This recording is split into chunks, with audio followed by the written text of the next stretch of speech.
noise!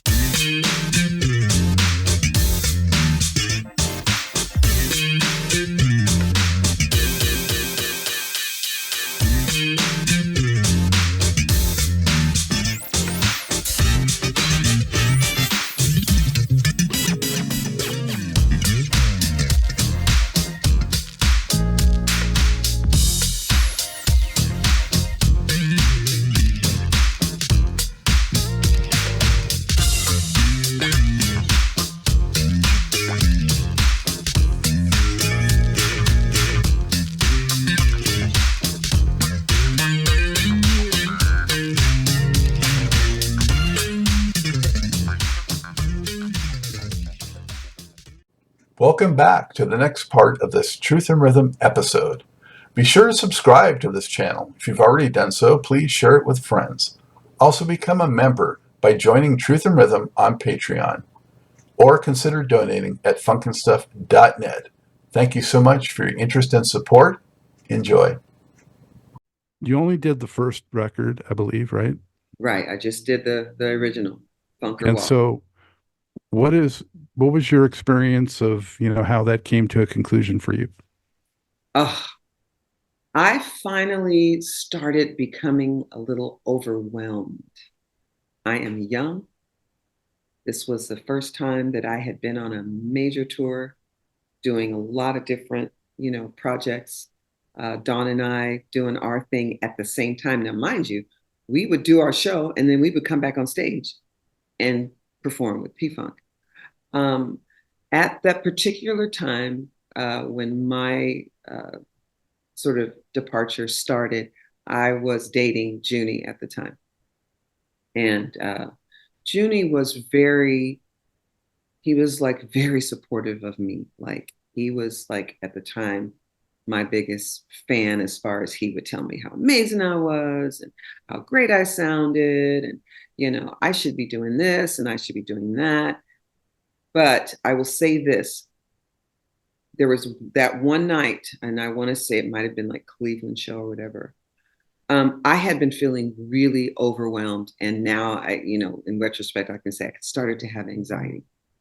And it was personal and professional. It wasn't really one major thing. I found myself being tired, emotionally tired. Now, by this time, there's all the, different personalities, between Bride stuff and P-Funk stuff. And there was everything. There was by this time, we had been in the thick of a lot.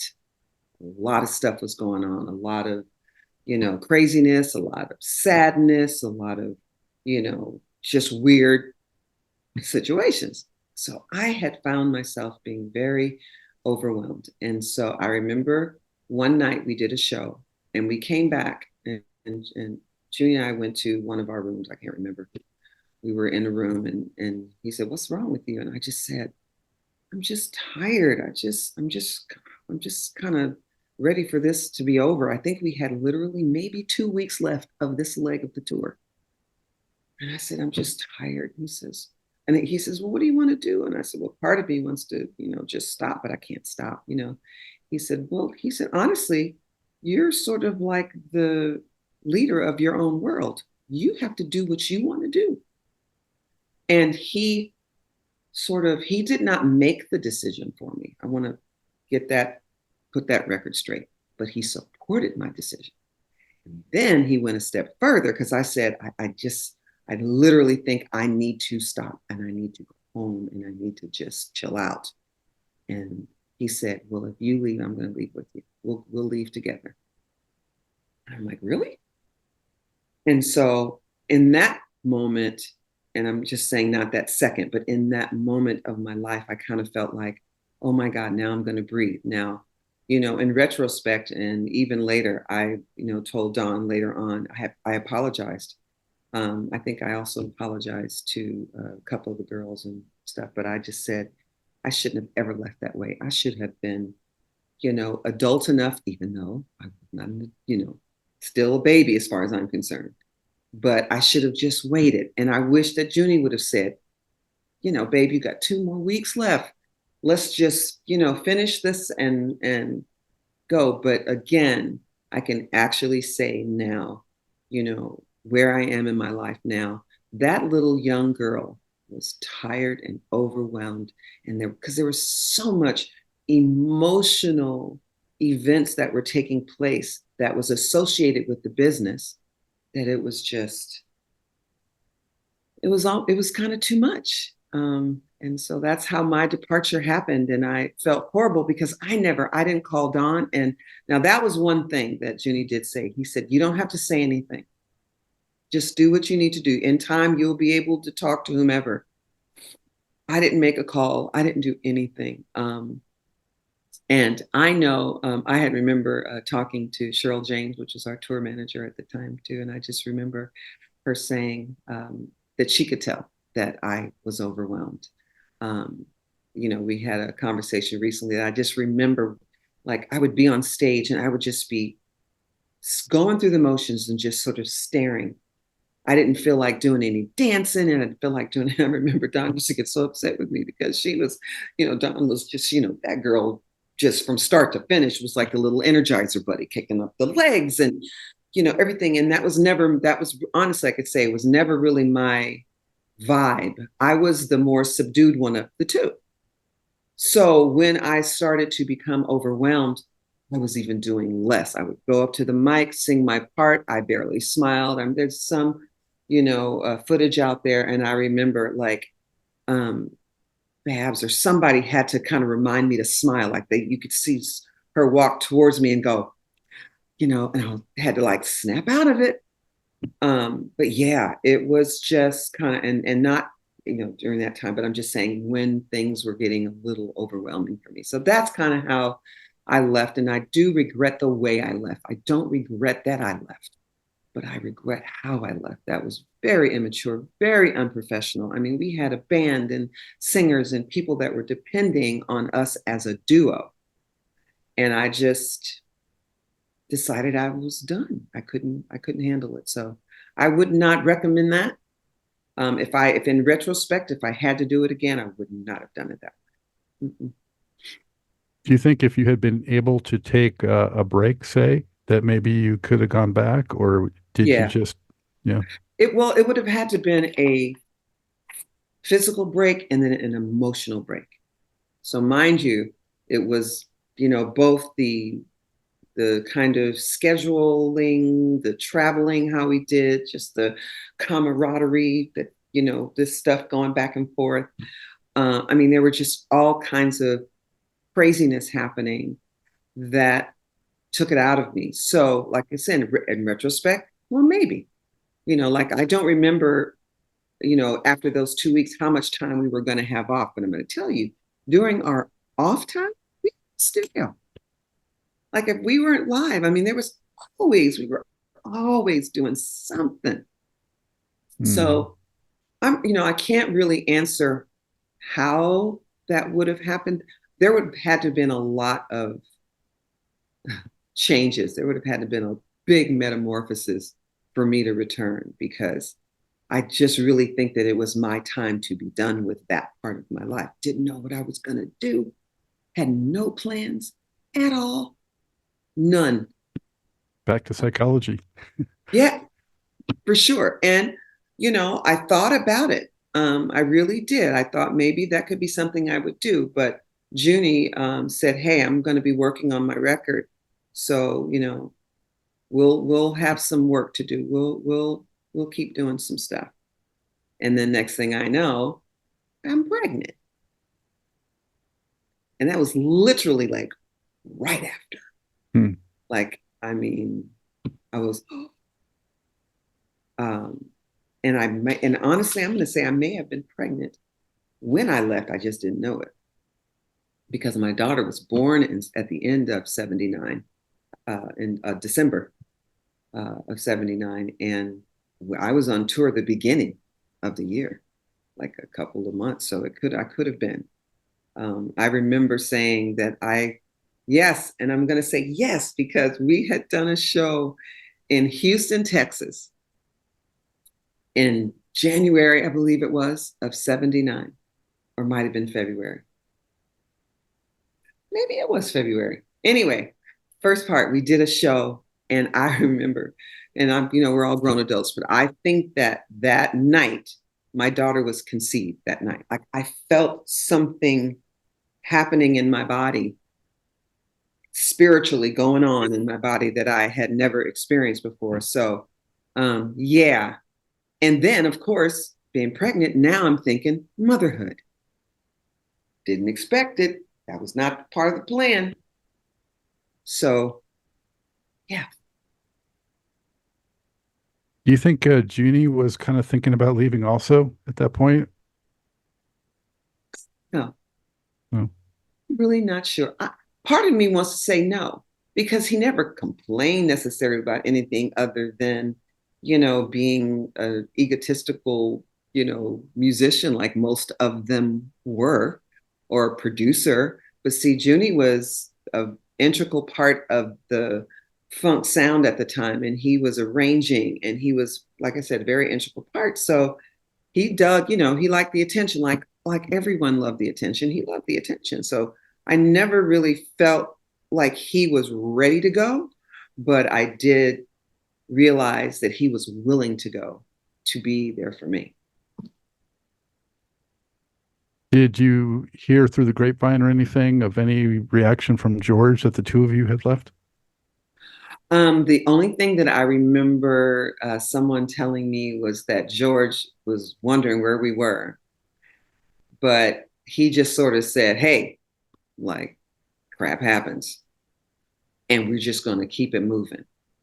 That's, I think, was another very smart and, you know, thought out process of George. He had enough people that if one person left, somebody else was going to be right there.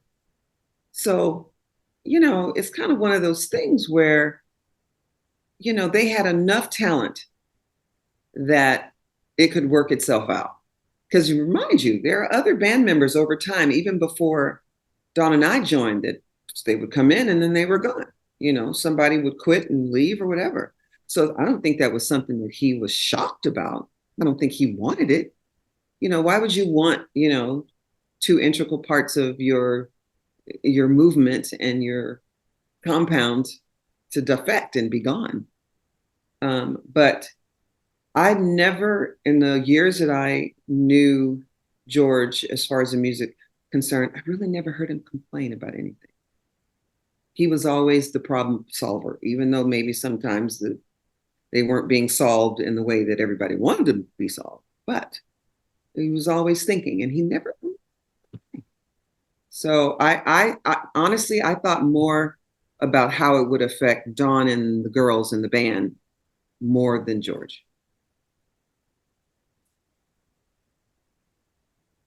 Were you aware of, and did you have any thoughts on the subsequent Brides album, Never by Texas? Well, when I left, that night that I didn't show up was the night that unit was being formed, because Jeanette and Sheila, you know, Dawn, and I don't know if it was George or Gary Scheider, one of them said, hey, we're going to make this work. So you guys know all Lynn's parts. Put on her, you know, we could all pretty much fit the same. We were all little bitty girls. And so they just wore my stuff and came on and they worked it out. And they just sang as a trio. And because they sang backup, again, it was easier for this new collective to happen. And so when George saw the three of them together, duh, this is the new forming of a new Brides of Funkenstein. Now it's three. And so, you know, and I, you know, of course I kept in touch with people in the band from time to time, you know, or management or whatever. So I knew, you know, things, you know, did change and morph into it. And so when I heard the record, it was just like, oh, and it's interesting too, because I thought, now George let him be a little bit funkier on this second record. They weren't we weren't so sassy anymore, you know, but I thought it was a funky record. Well, and as a configuration, it was closer to Parlette being a trio, like Parlette was a trio. Yeah. But then again, that's not the way it was planned. Now you have 3 parlet and you have 3 brides. Yeah. Yeah. You know, your situation though, I don't think was isolated within the organization though, because I think of Bootsy and the issues he had in the early '80s, and you know, it was definitely too much for him. Oh my God, you're absolutely. That's why I said I saw people come and go. I remember when Glenn left, you know, and oh, that broke my heart because I'm like, oh my God, like you can't leave. You're like the voice, the singing voice, like my favorite voice. Him and Gary too together, but Glenn just had that thing, and he told me, he said, I can't do it. I don't feel like I'm, you know, getting what I need, and so I'm out. And it was like I said, George had members leave before. It was not the first time. But yeah, I remember because I remember when we first went on with them, you know, he had the Calvin and the Fuzzy and you know, he had all these different people. And then by the time we started working with them, they slowly were gone too. So people, you know, a lot of people would come and go. Well, I think mostly with those, they were business and money motivated, whereas yours and Bootsy, I think, were more about just too much, you know? Yeah, from what we know, from what we've heard, I think it's interesting. I don't think a lot of people understand the emotional effect that business has on you. Mhm. It is, it's very daunting. So you have to really be strong emotionally, have a really great business head, and then let your art kind of shine through. It's a lot. So yeah, you know, I remember there was a lot of business stuff. And honestly, like business wise, I wasn't necessarily happy with the business part either. We weren't getting paid. We didn't get, you know, the royalties. Dawn and I were the only 2 of that entire organization when we were like touring and doing stuff. We were the only ones that didn't get a royalty check. I'll never forget it. Like he was passing out literally, not him personally, but you know, management was passing out royalty checks to everybody, every band member, the everybody got a royalty check. And then Dawn and I were like, where's our royalty check?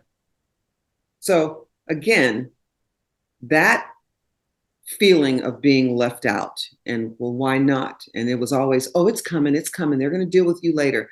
Yours is different from everybody else. We're like, why?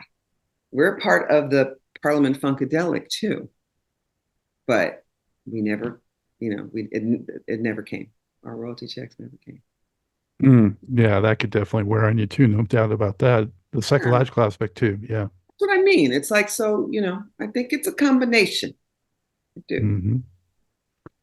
So before we talk about some of your other work, Lynn, do you want to speak at all about, you know, the Hall of Fame situation and, you know, the girls kind of being overlooked, that whole mess? Yeah, that was another question that I was asked the other day about what were you shocked about? And that was definitely a big one. And it happened twice. So when they were inducted into the Hall of Fame, Rock and Roll Hall of Fame, and all the guys were up there, and Junie, mind you, Junie got one, and I had been there prior to him. Now, of course, he was a producer, he was a writer, lead singer, hands down, former Ohio player, amen. But when I saw band members, you know, different band members getting acknowledged, and we weren't there, that was very disheartening. The saving grace was when Junie did his speech and acknowledged all the girls. He acknowledged Malia, he acknowledged me, Dawn, you know, he acknowledged us. And that was probably the closest we were going to get at that moment of being acknowledged, because we definitely didn't receive any kind of, you know, award or anything. And then the second time was the Lifetime Achievement, the Grammys with the Lifetime Achievement Award. I'm looking at band members, different people, all the guys that were involved. I mean, all of them, all got acknowledged. And Dawn and I, nothing. And I went there because Junie received acknowledgement, and my daughter went and accepted his award, his Grammy, on his behalf. So the two of us, we went together. But that was also, I mean, you know, hindsight, I always say everything that I do unto God, and I just share my gift, and whatever comes, amen. And what doesn't come, I have to deal with it. Took a long time for me to, you know, to get there, because I always felt like if I'm going to be contributing and everyone's contributing on, you know, a contribution level, then we all should. That's why I didn't understand why, you know, we couldn't get paid. Like, we wanted to make more money. We were barely making any money. So it was just like difficult. So I still to this day have not heard the reason why we were not included in the Rock and Roll Hall of Fame or the Lifetime Achievement Award. The only thing that I can assess is that we were women. Because I felt that when we were a part of, and remind you, this is a lifetime. So there were a lot of people that came and went during the Parliament-Funkadelic lifetime. Glenn Goins, had been gone, and he got one. So that's, you know, I would love to know the reason, and I would love to maybe one day finally be acknowledged. But if I'm not, Dawn is not, if any of the other women that contributed to the sound and the look and everything, and if it doesn't happen, for me, I just have to let it go, because it doesn't define me. It's just something that would be nice, you know, to be acknowledged in that way. Yeah, or at least get some closure as to the why, you know. Yeah, it would be nice to know. And I don't think there's one specific reason either. I'm going to say there might be a couple of, you know, variables that went on because of that. But I mean, the only thing, like I said, the only thing that I can think of was that just the women, because we were just eye candy, basically.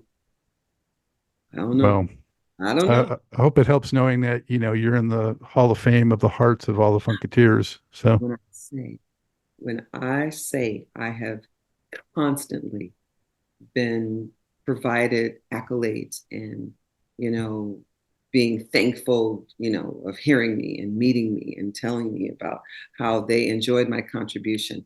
Absolutely. It will forever, you know, touch my heart. That's why I said, it's like, you know, these arts, you kind of do it for the love and the gift of it all. Some people have other, you know, motives. Just like, you know, when I was interviewed for the 20 Feet from Stardom film, that was one of the main fibers of that, was how each background singer, what was their thought process and what did they want out of their career. And there was a handful that wanted to be out there in front and have that, you know, solo spot. And that was never like anything that I strived for. Never, I didn't need it. Like, the contribution part was it. And that was wonderful. So, you know, I think, again, it depends on the thought process, what your motivation is, what you want to get out of it. So who knows?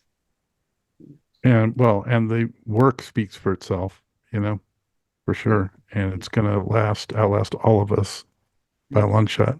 Yeah. Did you first meet Sheila through Coke? Yeah. We were 16 years old, and Coke said, I want you to meet my brother and his daughter, because they're doing a record together. And I think, you know, we get along. So they came to a show one night. And before they let everybody in, because I was so young that the owner would not allow me to walk around the club because I was 16. So I'd have to sit upstairs in his office until it was time to go on. I'd go on, and then when it was done, I'd go back up until it was time for me to leave. And so I got to go down before we started the show. They came early, and so they came and got me to meet Sheila and Pops. And she was so quiet and cold. I was like, what is up with this girl? Because he, you know, Coke just was so like excited about us meeting and, same age and da da da da. So she was just very like, hello. And I was like, wow, okay, no problem. It didn't give her another thought. It was just like kind of disappointing, but it was just like, all right, whatever. That's just who she is. And then, years later, her brother and I did some tours together. George Michael, we did together, and Stevie Nicks, we did together. And so he said, oh no, you got to meet my sister again. And I said, I met her. He said, no, you got to meet her again. That was years ago. Like, she's different, and she moved to LA. And it was a completely different Sheila. Sheila came to one of the shows. I think it was Stevie Nicks, and we were doing maybe Concord Pavilion in the Bay Area. And she came to one of the shows, and she was very nice and very gracious. And then that was it. Then we were buddies. So that was like 86 or something like that, or when? No, that was 90. Oh, that late. Okay. I'm gonna say 90. Somewhere around there. Yeah. So more than a decade later. Yeah. Now, let me think. Did we? No, it was 90. Yeah, it was 90. I was just thinking we did a project together, but then that was later. So knowing her then as you did as that shy, young girl in the 70s, when she came up front and became a sensation with Prince and Glamorous Life and all that, were you just stunned by that? Yeah, I was shocked. First of all, I was like, where is your clothes? You're naked on the stage, pretty much. But I was also impressed with her talent. Like, she was talented and it was fun and, to watch. But I was just like, that is not the 16-year-old that I met, because she had this big afro and there was nothing provocative about what she was wearing. She was 16 years old. She was still Sheila Escobedo at that point. So there was definitely, and I hear her tell the stories, and, it's in her book, and, the transition of, when that started and how, she just kind of decided that she wanted to just go from one extreme to the next. And she said, and that she would go as far as she could. And before, like, she just really went far. I knew her from George Duke before that. So I was used to her being just a percussionist in the band. Yes. And with the short hair and, yes, the afro or the braids. Yeah. Yeah. So how did you get the Talking Heads gig? My buddy Bernie, he had left the group, and I had left. I left after he did, and I was at home, and I had done a couple of gigs. I think I had done like Rita Coolidge. I had done a couple of things, but it was like very small things. Did a couple of records, and I think that was around the time, because you mentioned Neal Schon. I might have done the Neal Schon record around that time. And like I said, we kept in touch. And when he got with the Heads, Dolette McDonald was singing. They only had one singer, and they were fine. But then I guess David had decided that he wanted a second singer. And Bernie said, oh, I got you somebody, hands down. And so that's kind of how I came into the fold with the Talking Heads, because he recommended me. And I went went to one of their rehearsals and, kind of did some singing with them or whatever. And that was it. Like, it was an easy do. And I say easy because it was easier to get that gig than it was to get Coke Escobedo, because I had to go for 2 auditions. I didn't have to do that really, and plus they also went on Bernie's word. David went on Bernie's word for sure. What was David Byrne like? Crazy. He was very shy. He's kind of the same way today. He's a completely different guy on stage and off. Off stage, he's very shy, very humble, very non-quirkish. He's just a sweet, fun, and when I say fun, I mean, lighthearted. He's just a nice guy. And so when I met him, we were just kind of rehearsing at first. First time I saw them perform was at the US Festival. And Bernie invited me to come to the US Festival. That was 1982. That sounds right. Something like that. And it was in LA. And it was 119 degrees that particular day, or 112, something crazy. And so Bernie told me to meet him at the hotel, met him at the hotel, and then some friends of his picked us up in their car to drive us to the US Festival. And we had tickets and backstage passes to go see Talking Heads. And this was right when he was like, they're interested in you, and let's just go see them so you can see what the show is like. And we get in the car, and it's about an hour's drive from wherever we were staying. And there was marijuana and Heineken flowing. So this particular car did not have air conditioning. It had broken. So the windows were down. It was hot as Hades. Having a little marijuana, having a little cool beer. And I'm, heads are spinning. I get out of the car and turn around, and I completely collapsed. Heat exhaustion. So mind you, this is right as we had gotten to the backstage area where we got to park. I missed half the show because the paramedics had to come and make sure I was okay and revive me. And then, they ended up giving me a chair to sit on the side of the stage for the rest of the show. And but that was my first introduction to them. But yeah, that was a really David was just sweetheart, funny. Like I said, really shy. Like I would even joke with him. One time we were visiting a friend in, I think it was Denver, Colorado. And they invited us, to come to their house for dinner. And it was kind of far from the hotel where we were staying. So it was on the outskirts of Denver. And it was Bernie, David, I want to say it might have been Jerry and myself, the four of us. And we all went to Bernie's friend's house, and it got late. I mean, it was like late. And they suggested, hey, we got plenty of room. Do you guys mind? Why don't you just, stay the night? And then you can leave in the morning, and there won't be any traffic, and you're well rested. And of course, we had been drinking, wine or whatever. And so we all just, decided, okay, we'd stay. Well, they had 2 rooms, and there's 4 of us. So I think Bernie and Jerry stayed in a room together, and David and I stayed in a room together. And I hope David remembers this because it was the sweetest thing. And it was a king bed. And I swear to you, David was on the edge of that other side. He wouldn't look at me. He was just a sweet, because, he was in a relationship, but he was just so respectful. And then he needed his space, and he wanted to make sure I had my space. Sweetest thing ever. And that's how we were like total polar opposites of that bed. That middle part of the bed never got touched. Mm-hmm.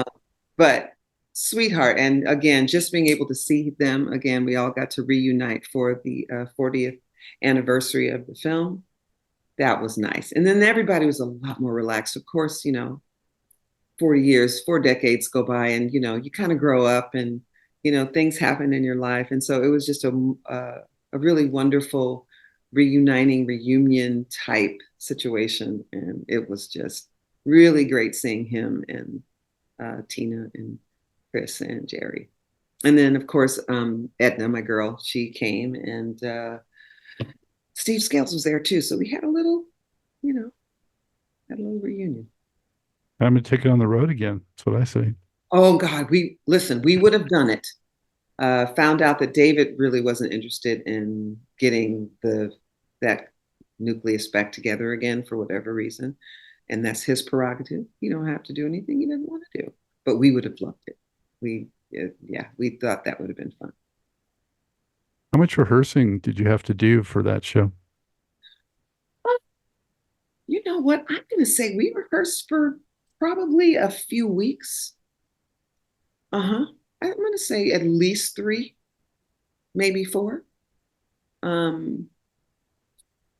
You know, the core, the 4 of them, they already pretty much knew everything.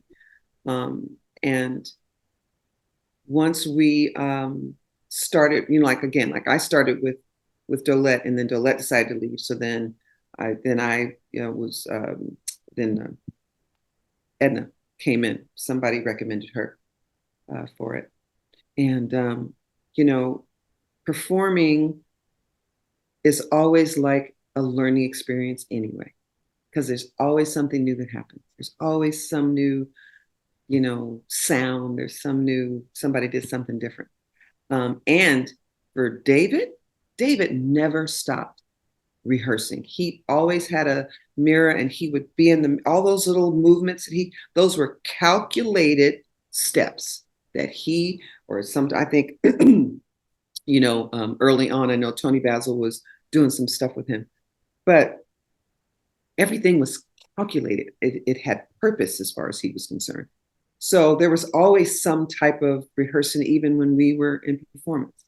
You know, there was always changes made, like the dance steps that happened that we did together morphed. Like everything that you see on the film, that all morphed over time.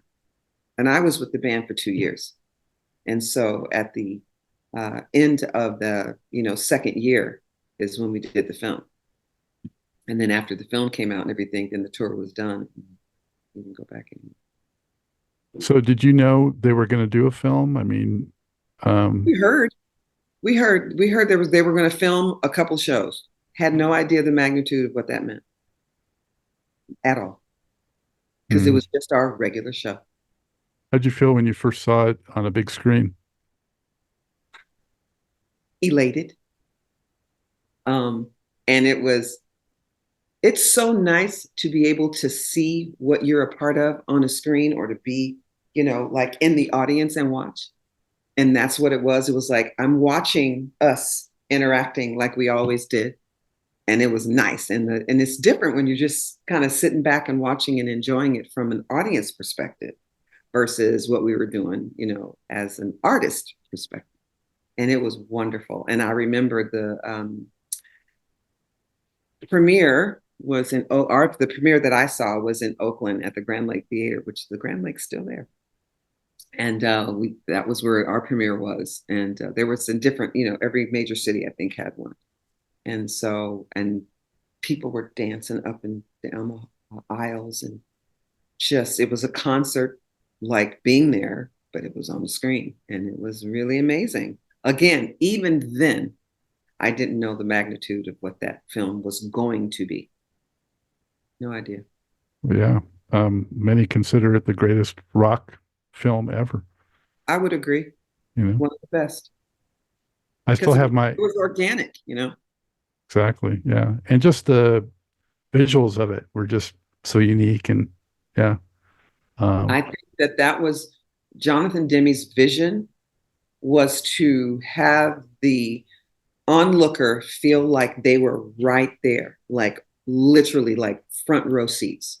So he wanted everyone to see the process.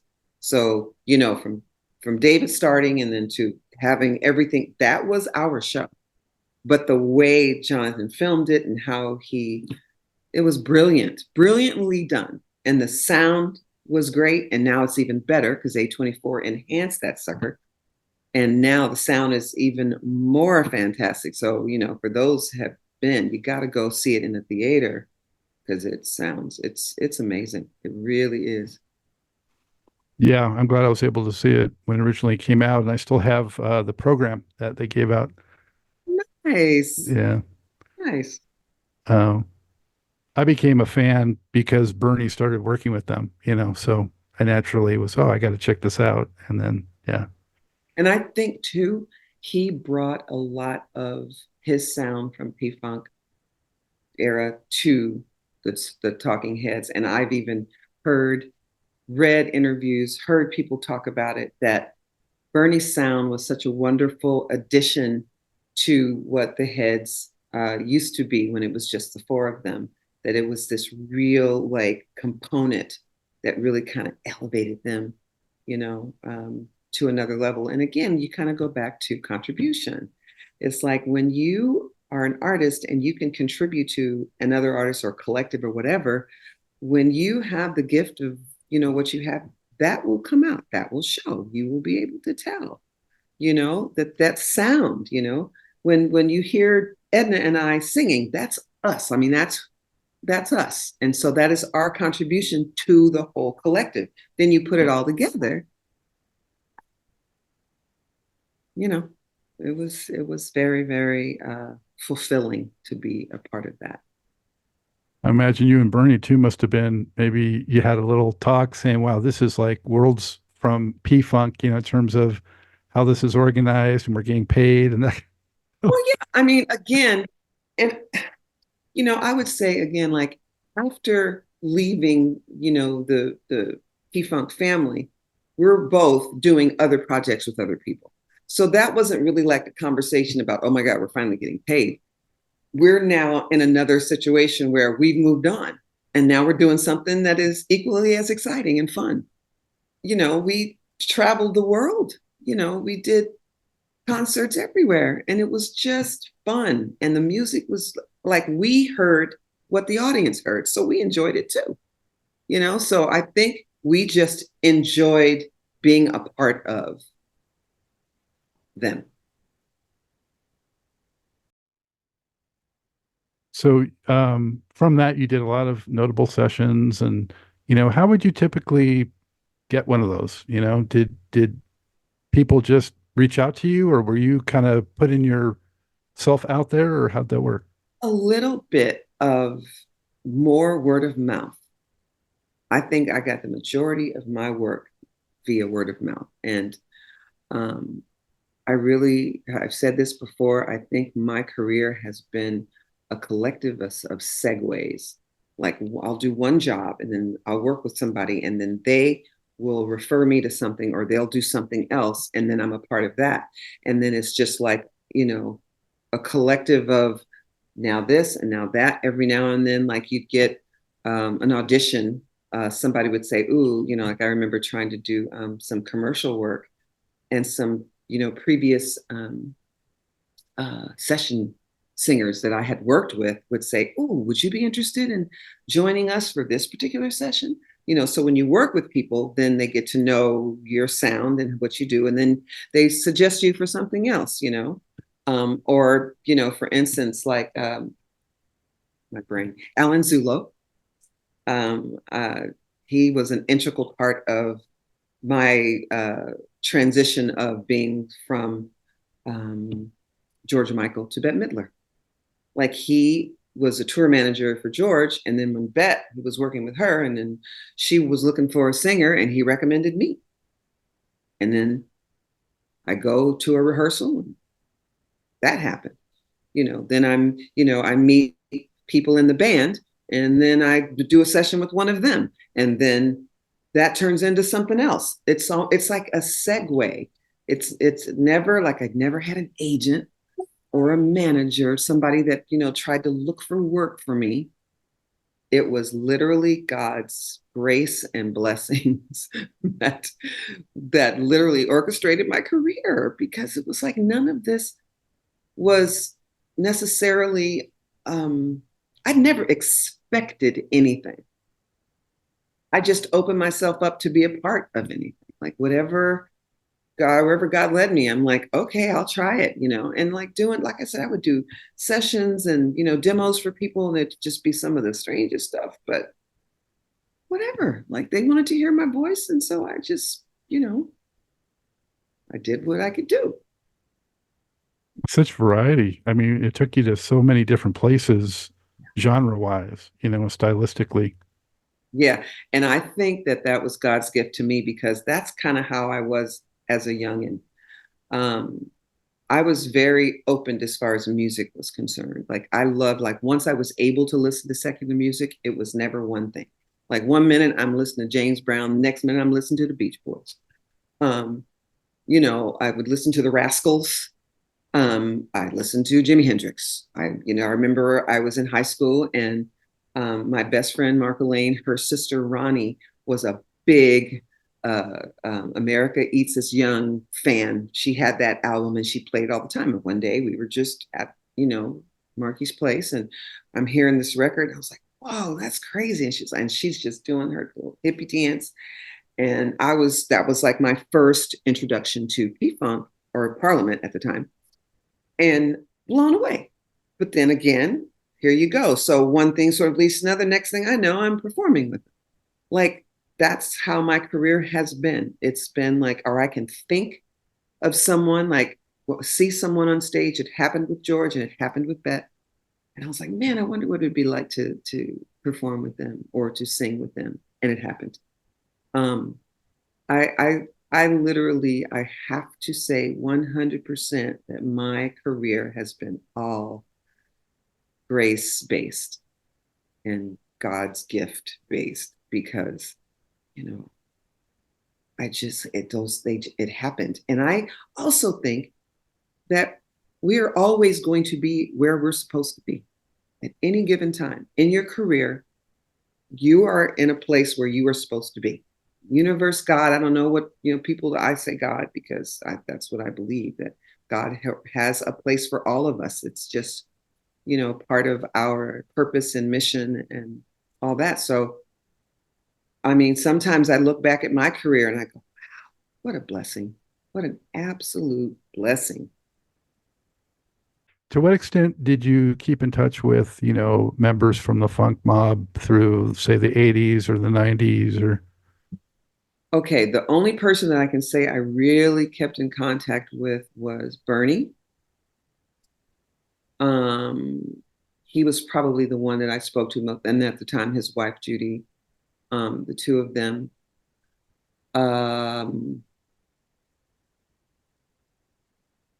Little bit of Cheryl. But there was a gap of time where once I left, I sort of had to rearrange my thought process and kind of let all of, let it kind of lay where it was. But yeah, Bernie and I constantly were always in contact with each other. From time to time, and this was not right away, but from time to time, like I would see George somewhere or, hear that he's doing a show or whatever.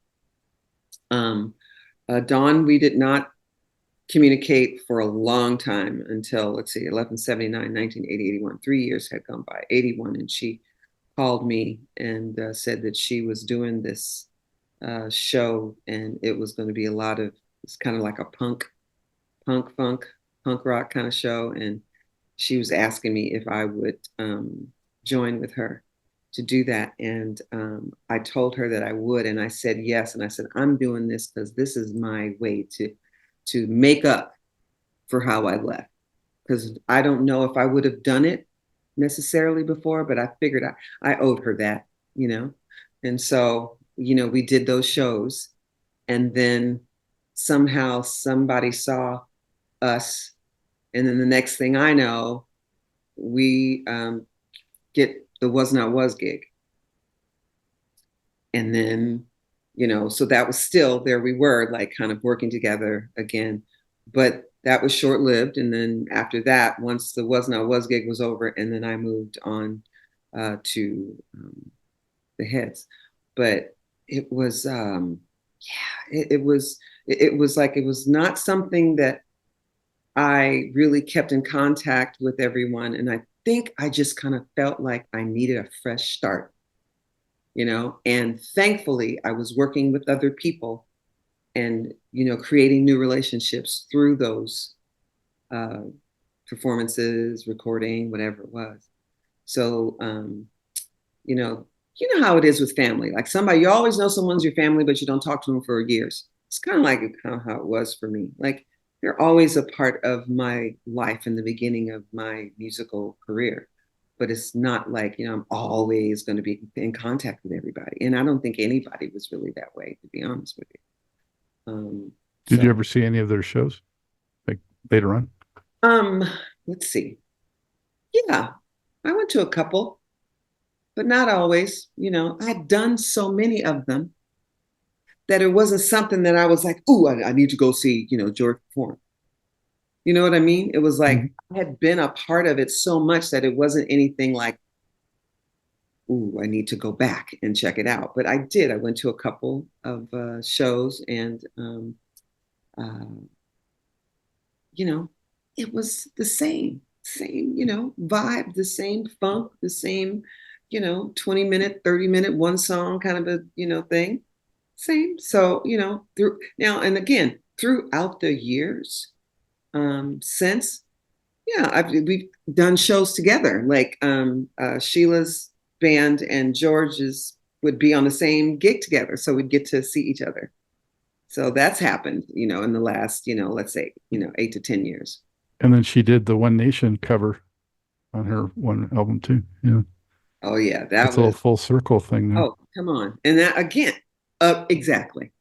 And George and I was on the record singing that together. So yeah. And then what was even crazier too is Freddie came for the Sly Everyday People, and I sang with them, and there's my cousin, and we're doing that. So that whole project was special to me as well.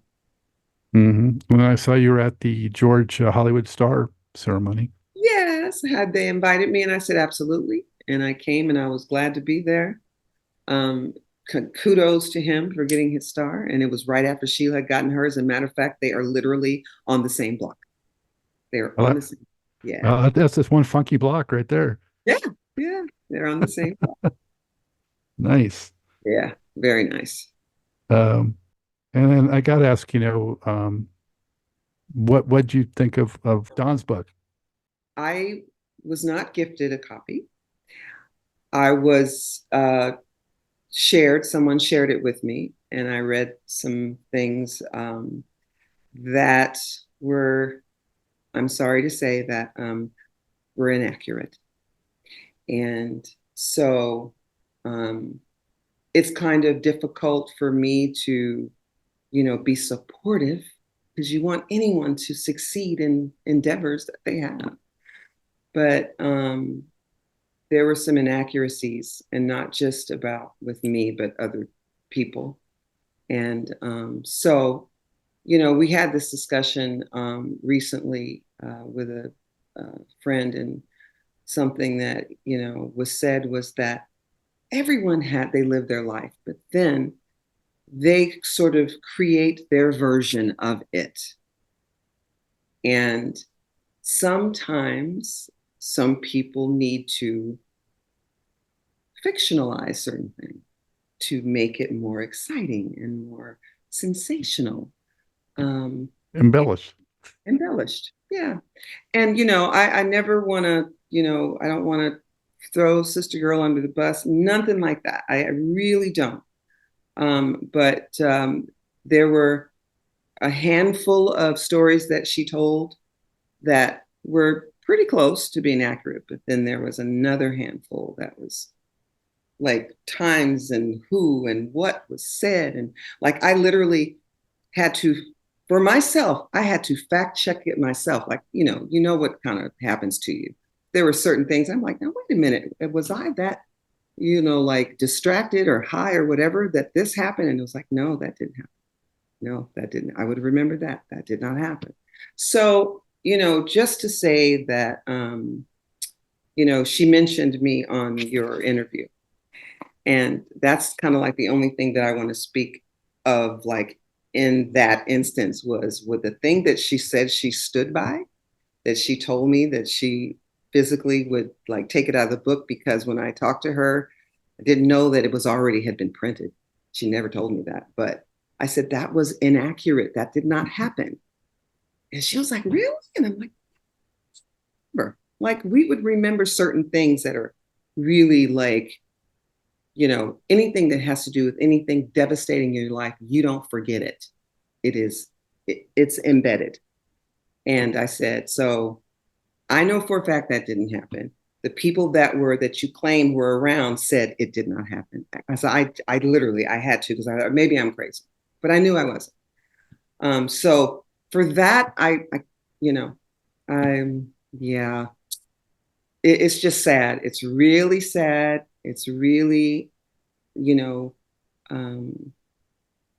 yeah, I wish she didn't feel like she had to go there, because let me tell you, there's enough accuracy in our lives and our working together that nothing ever needed to be embellished, and it would still be crazy. You know, like there was enough that was crazy that we dealt with, again, which is why I was so overwhelmed when I left. You know what I mean? So there was a lot of stuff that, you know, now the thing also that I would always tell people, because I've had people DM me or whatever and just say, oh my God, aren't you excited? I think everybody should always take with a grain of salt of when they hear someone else's account, when it's one person sharing a story about something, right? Fact check everything. Ask questions, like really. And I say the fact checking because I bring up the book that Seth is doing, the Mothership Connected book. That is coming out. Now, he interviewed all the women, all of us got our, you know, stories about certain things. And he even came to me and he said, wait a minute, there's inconsistencies in this story and this story about the same situation. So how he had to do it was he fact checked it with other people. And then if it wasn't like correct with the totality, he wouldn't put it in. So that particular situation that she said she stood by, she did not ask him to take it out. He told her he was going to not, because she told him the same story to be put in that book. And he refused because it was not true. And he said, I can't put something in the truth that it is not true and cannot be fact checked. So that's my take on that. Yeah, I appreciate that, Lynn. And it's the benefit of a third party, you know, being in the mix.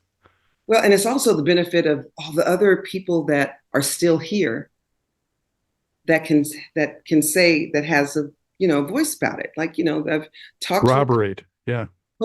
Exactly. And I've talked to a few people that they were like, I didn't say that. That didn't happen.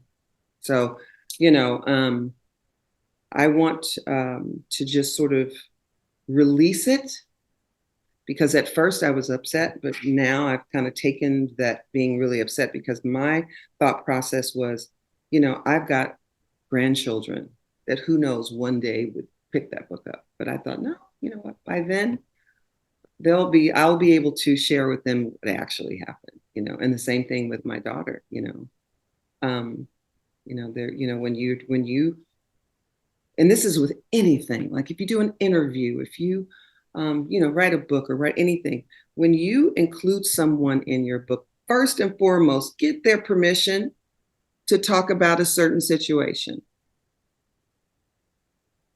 That didn't happen, because you have to, like Seth literally read to everyone that whenever he put in the book, he would read to you, this is what this chapter is going to say. Do you approve or not approve?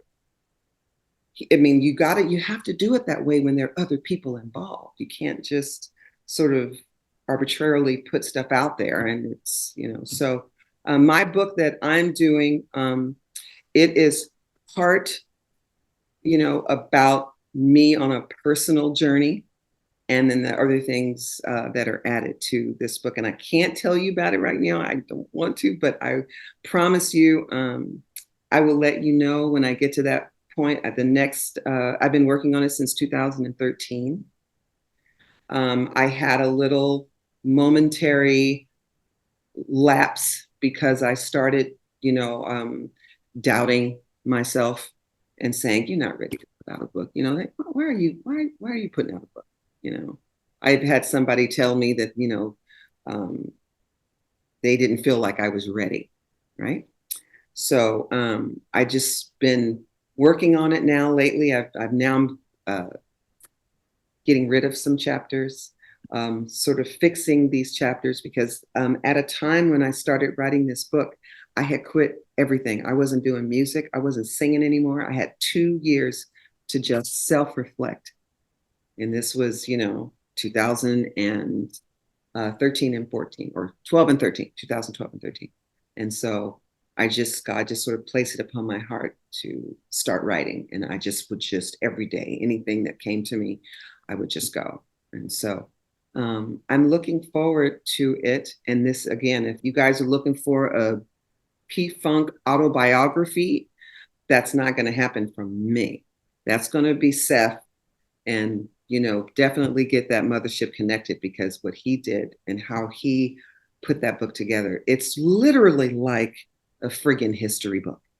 Mm. And I mean, endorsed by, approved by George, because, he was all in the book because he was a part of all this stuff going on. Of course, he was the innovator of the mothership connection, and he connected all of our lives together. So, it's going to be really incredible.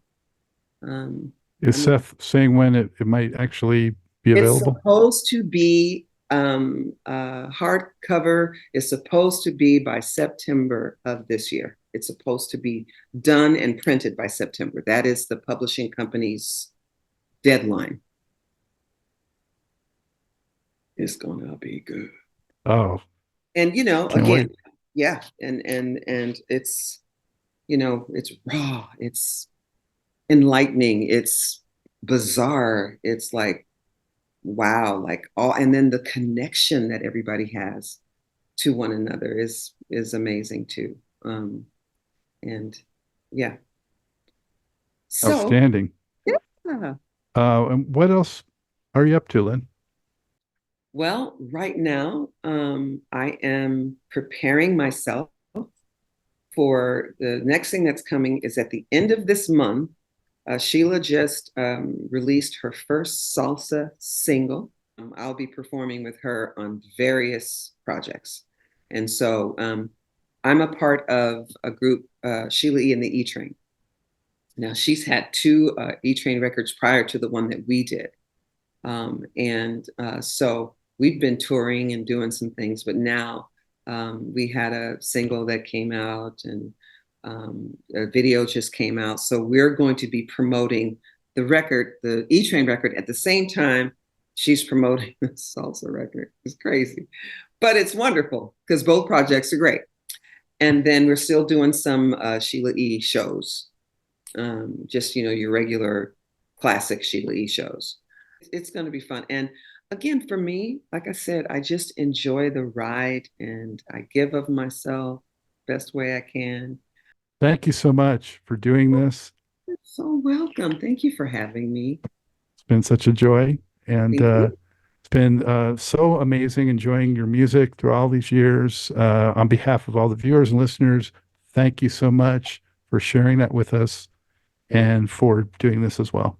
You're so welcome. It's my pleasure. And thank you for being such a fan and supporting, the music like you do. I mean, you're one of the ones that keeps the music and the history alive. So thank you, Scott. My pleasure. Glad to be the messenger. Absolutely. I hope you enjoyed this episode of Truth in Rhythm. A big thank you goes out to our guest as well as to you, the viewer and listener. Also, much gratitude to Pleasure for supplying the show's funky opening and closing music. As a reminder, you can always access the complete list of linked shows by episode at funkenstuff.net. I urge you to support this program and receive the extra benefits along with that by subscribing to the Funkin' Stuff channel on YouTube and sharing it with funk, R&B, and jazz lovers, joining Truth in Rhythm's membership program at Patreon, submitting a donation at funkenstuff.net, buying Everything is on the One, the First Guide to Funk book at Amazon, shopping at the Funky Things store for cool merchandise at funkenstuff.net, and linking through funkenstuff.net for all of your Amazon purchases. In addition, if you're an artist or anyone seeking proven, results-oriented professional marketing, PR, writing, or editing consultation or production, check out the media services section at funkenstuff.net. Also, I encourage you to drop me a line at scottg@funkenstuff.net. I love the feedback, suggestions, guest requests, appearance and sponsorship inquiries, and just talking about my favorite subject, groove-based music. For now, and as always, this is Scott Dr. GX Goldfine saying, Keep on vibing to the rhythm of the one.